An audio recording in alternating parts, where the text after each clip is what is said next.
హోంమంత్రి అనిత గారు జగన్మోహన్ రెడ్డి గారి మానసిక స్థితి బాగాలేదు, అందుకనే పోలీసులు బట్టలు ఊడదీస్తానని చెప్పారు. ఈ మంత్రి గారి సంస్కారం గురించే మనం మాట్లాడుకుంటే ఆవిడ ఎంత పెద్ద సంస్కారవంతురాలంటే, ఆవిడ తెలుగుదేశం పార్టీకి మహిళా అధ్యక్షురాలుగా ఉండి, ఆ వీడియో ప్లే చేస్తే బాగుంటుందో చూడొచ్చో చూడకూడదో నాకు తెలియదు. ఆవిడ మాట్లాడారు, ఆ వీడియో నా దగ్గర ఉంది. ఆవిడ మాట్లాడారు, ఈ వైఎస్ఆర్ కాంగ్రెస్ పార్టీ వాళ్ళందరూ అండి విజయలక్ష్మిని అంట విజయమ్మ గారు అంటారు, విజయమ్మ అంట, భారతిని భారతమ్మ అంటారు. అసలు వీళ్ళ నాన్నలను అడగాలి కదా. ఎవరంట? వైఎస్ఆర్ కాంగ్రెస్ పార్టీ వాళ్ళు వాళ్ళ నాన్నలను అడగాలంట, తండ్రుల్ని. నేను భారతమ్మ అంటున్నాను, విజయమ్మ అంటున్నాను, నీకేమైనా సంబంధం ఉందా అని అడగాలంట. ఆవిడ మాట్లాడిన భాష వీడియో కావాలంటే ఇస్తాను, మీకు ప్లే చేయమంటే కూడా ప్లే చేస్తాను. మరి వాళ్ళ బోనమ్మ అంటున్నాం కదా, లోకేష్ అన్నయ్య అంటున్నాం కదా, లోకేష్ అన్న అని. మరి ఎవరు ఏం అడగాలి ఇప్పుడు? నేనేమంటున్నానంటే, అధికారం అనేది అశాశ్వతమైనది, శాశ్వతమైనది కాదు. అధికారం ఉన్నప్పుడు చాలా జాగ్రత్తగా, మాట పొందికగా, 10 మంది మెచ్చుకునేట్టుగా ఉండాలి తప్పితే,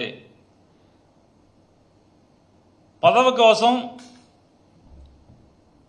ఏ మాట అయినా మాట్లాడతారు అనేటి ముద్ర ఎంచుకోవటం వల్ల మన పతనానికి నాంది తప్పితే, మన పతనానికి కారణమే తప్పితే అది మంచిది కాదు అని వారికి హితవు చెప్తున్నాను. మంచిది కాదు అని హితవు చెప్తున్నాను. హోంమంత్రి గారు మాట్లాడారు, 1100 మంది పోలీసుని వాడాం, డిప్లాయ్ చేశాం, హెలిప్యాడ్ దగ్గర. ఆవిడ మాట్లాడుతూ అంటాం, పులివెందుల ఎమ్మెల్యేకి 250 మంది హెలిప్యాడ్ దగ్గర పెట్టామని. మంత్రి గారు, మీ ఎక్కసెక్కాలు ఎక్కువ రోజులున్నో నమ్ముకుని, చంద్రబాబుని నమ్ముకుంటే మాడు బయలుపోద్ది. ఎప్పుడు పీకుతాడో మీది ఆల్రెడీ పవన్ కళ్యాణ్తో చెప్పించాడు. కాబట్టి మంచిగా సంస్కారవంతంగా, పద్ధతిగా, హుందాగా, పదవులు వస్తూ ఉంటాయి పోతూ ఉంటాయి. హోంమంత్రి గారు పదవి వచ్చినప్పుడు హుందాగా ప్రవర్తించాలి.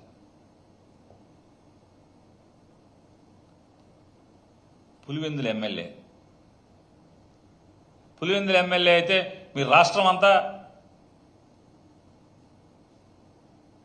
ఎవరి మీద మాట్లాడారు? మీరు రోజు 175 నియోజకవర్గాల్లో జగన్మోహన్ రెడ్డి గారిని తిడతామే మీరు. మరి పులివెందుల ఎమ్మెల్యే అయితే 175 నియోజకవర్గాల్లో ఈ పులివెందుల ఎమ్మెల్యేనే మాకు ప్రత్యర్థి అన్నట్టుగా మీరు ఎందుకు ప్రవర్తించారు?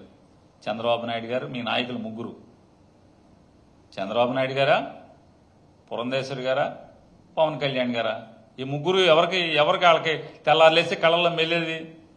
మరి పులివెందుల ఎమ్మెల్యేలే అని చెప్పి పడుకోవచ్చుగా మీరు అందరూ. అతని గురించి రోజు ఎందుకు భజన? మీకు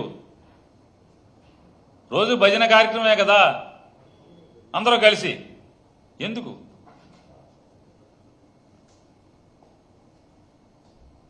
ఇవాళ సంస్కారం గురించి, వీటి గురించి ఫ్యాషన్ అయిపోయింది. పెద్దోళ్ళు పదవిలో ఉన్నవాళ్ళు మాట్లాడటం, పదవిలోకి రాగానే సంస్కారం గురించి మాట్లాడతారు పెద్దోళ్ళు.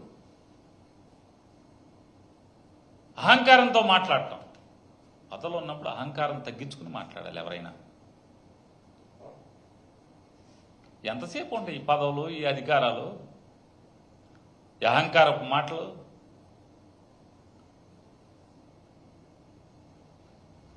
చెప్తారు ప్రజలు, కంగారు ఉంది, పులివెందుల ఎమ్మెల్యేనా లేకపోతే ఇంకేంటా అనేది చెప్పే రోజు వచ్చినప్పుడు ఖచ్చితంగా చెప్తారు, ఏం కంగారు లేదు.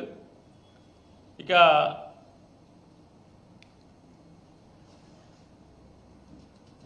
హోంమంత్రి గారు అట్లాగే బట్టలు ఊడదీస్తా అన్నారు పోలీసులు అని చెప్పన్నారు. పోలీసు వారు వేసుకునేటువంటి బట్టలేంటి? కాకి బట్టలు వేసుకుంటారు. మనకులా రంగు చొక్కా వేసి తిరగరు కదా.